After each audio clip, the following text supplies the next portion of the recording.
जय श्री कृष्ण दोस्तों, देखते हैं आगे का सार।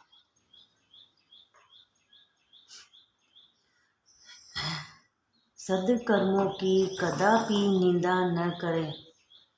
जो प्राणी सिद्ध अवस्था को प्राप्त हुए हैं वे अन्य संसारिक लोगों को सद्कर्मों से भ्रष्ट न करें। यह मेरा आदेश है।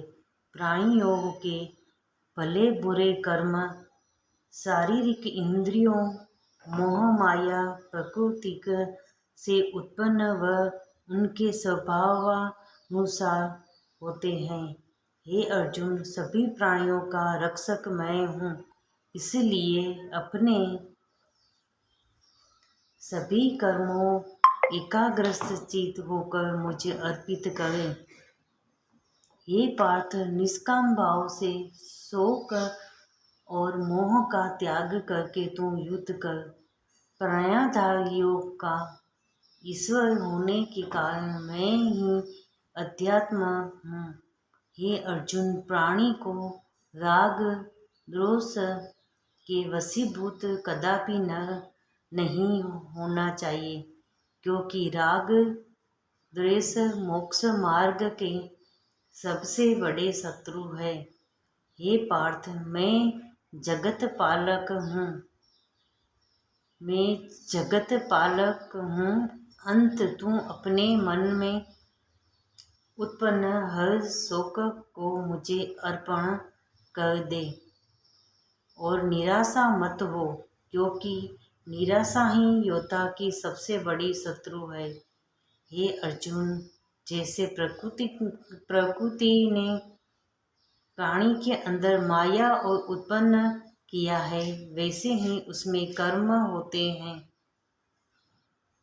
प्रत्येक प्राणी स्वभाव के वश में है, वह स्वयं अपने वश में नहीं है।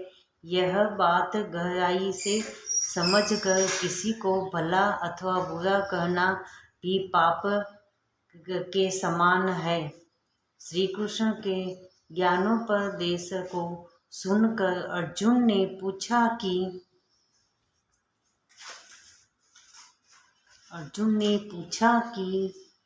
केशव, संसार का हर प्राणी इस बात से भली भांति परिचित है कि पाप कर्म दुख के जन्मदाता है, फिर भी वे पाप कर्म क्यों करते हैं?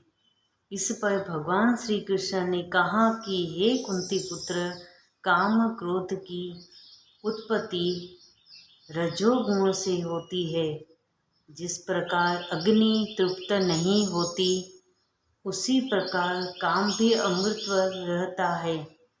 काम प्राणी का उद्देश्य शत्रु है। इसका निवारण प्राणी के शरीर, मन और इंद्रियों में होता है। सर्वप्रथम मन में काम की भावना जागृत होती है, उसी के पश्चात इंद्रियां सजग हो जाती है।